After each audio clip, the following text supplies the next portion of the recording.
Sacred birds in alchemical and hermetic symbolism represent spiritual ascent, transformation, and the soul's liberation from material bondage.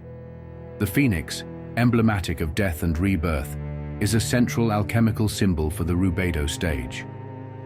The pelican, seen feeding its young with its own blood, symbolizes self-sacrifice and the transmutation of the lower self through divine love.